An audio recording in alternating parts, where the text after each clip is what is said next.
The diving team explore the wreck but find no survivors. They spend the next days bringing almost 400 bodies of men, women and children to the surface.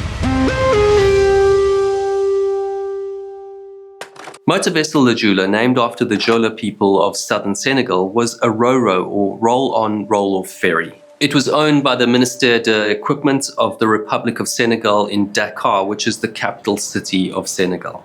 Senegal's southern region of Casamance and its northern region are separated by the independent country of the Gambia, which bisects Senegal. In the early 1990s, travel options for the Senegalese people between the northern and southern regions of the country were limited. They had to take the poorly maintained, untarred highway, which was subject to road attacks from the separatist rebellion that was raging in the country.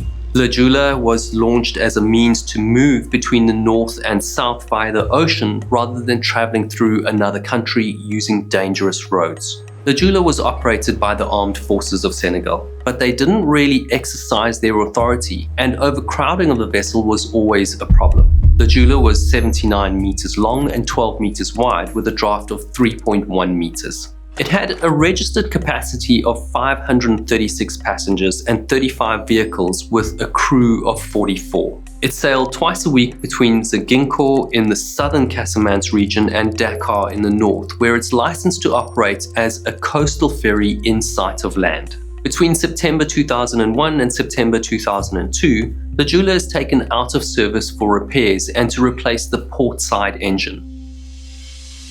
La Jula is equipped with some of the latest safety equipment, but the crew aren't trained to use any of it, and the vessel's been out of service for just over a year, so the crew are a little rusty. There are life jackets for the passengers, at least for the number of passengers the ferry is licensed to carry. But every time there's a small incident on the ship, passengers rush to take a life jacket, and because there aren't enough for all unregistered passengers, the crew simply tie the life jackets up so that nobody can fight over them. On its twice-weekly voyages, La Jula is mostly carrying women on their way to Dakar to sell mangoes and palm oil.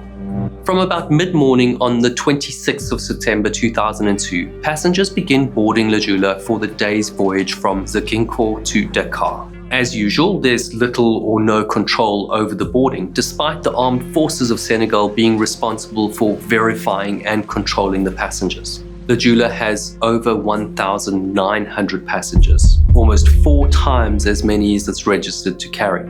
Many passengers are either not required to buy a ticket, like children under 5 years old, or they've simply been allowed to travel for free, which happens quite often. In any event, the exact number of passengers on board is not known. Some Senegalese organizations believe there are more than 2,000. But 1,034 tickets were issued, which is still roughly double the limit. At 13:30, as La Jula eases away from its berth in the harbour, the vessel is vastly overcrowded. The captain and his officers have not checked the weather forecasts for their route, and they haven't balanced the vessel's ballast tanks before they set off. On the dock, someone watching La Jula depart notices that the ship is listing even before it sets sail. After clearing the harbour and the estuary of the river, La Jula stops briefly at Caravan Island, where a further 185 ticketless passengers board the ferry. The ship turns to starboard and sets a northwesterly course along the coast of the Casamance region. The last message ever sent from La Jula is received by a maritime security center in Dakar at 2200 when the vessel reports that traveling conditions are good. At around 2300, La Jula is further offshore than it should be and sails into a squall off the Gambian coast. Within 5 minutes, with the rough seas, strong winds and overcrowding, La Jula capsizes, throwing sleeping passengers and loose cargo into the ocean. The ferry lists and floods, then capsizes quickly in the heavy rain, but remains afloat. Passengers swim through the partially opened windows. They're tossed about by the wind and waves. Some are lucky to be pushed against the upturned vessel and cling to the ferry's keel. Some survivors are rescued by fishermen in their pirogues, which are a small canoe-like fishing boat. The fishermen also recover several bodies floating around La Jula. They take the survivors and bodies to the normally sleepy Gambian capital, Banjul, where they're admitted to the Edward Francis Small Teaching Hospital. Survivors on the upturned hull can hear the cries for help from people who are still alive, trapped in cabins and lounges below deck. Those who can't swim don't have access to the life jackets, which are tied up to prevent passengers from fighting over them. The jeweler didn't have time to send a distress call nor sound any warning or siren to let the passengers know what's happening. In the early hours of the following morning, officials in Dakar start to hear about the disaster by word of mouth from the crews of various vessels which sail past the capsized vessel but don't actually stop to help survivors.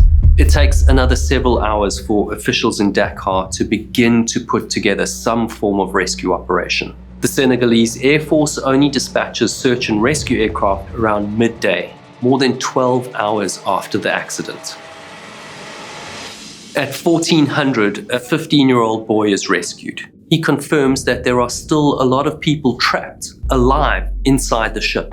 Once news of the disaster becomes widely known, people begin to respond and attempt to rescue the trapped passengers. Among the first responders is a former Senegalese Navy diver, Ismaila Ndor, who was once in charge of security on the ship.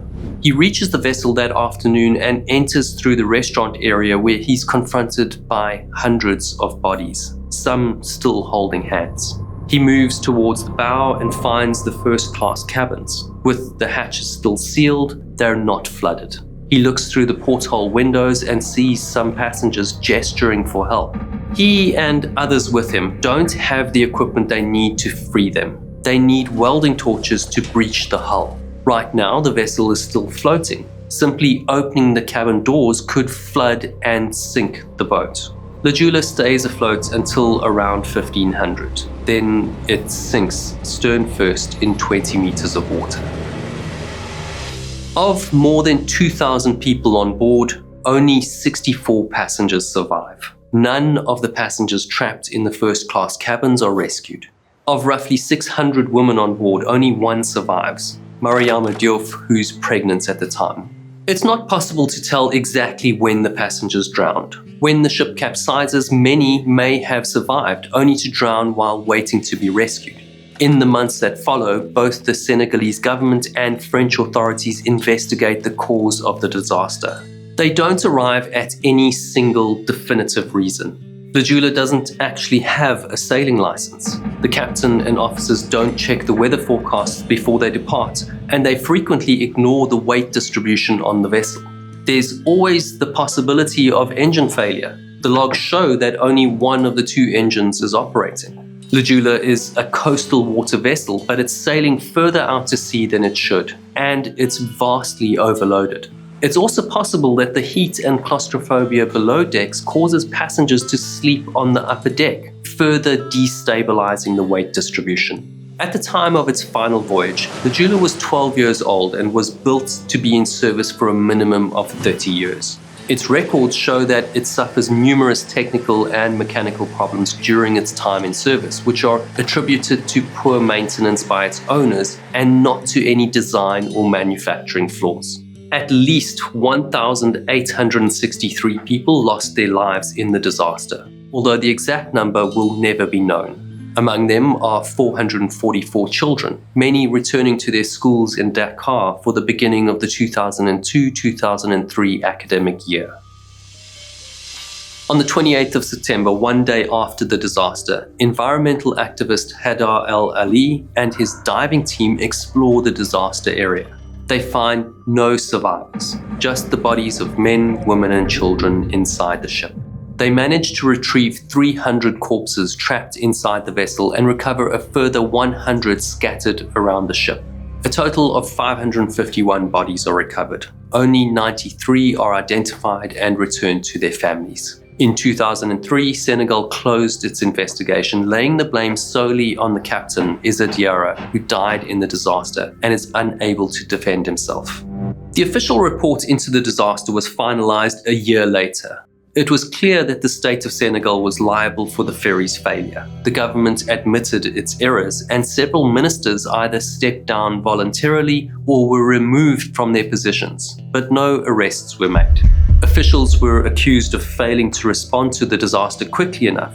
Several high-ranking officers in the armed forces of Senegal were punished by being transferred to other posts. Families of many victims were unable to claim reparations. They have been critical of the government concerning its management of the rescue, the operation of the ferry which resulted in the disaster, and the reparation process. Relics like the propellers from the ship were gathered with the assistance of the Senegalese Navy.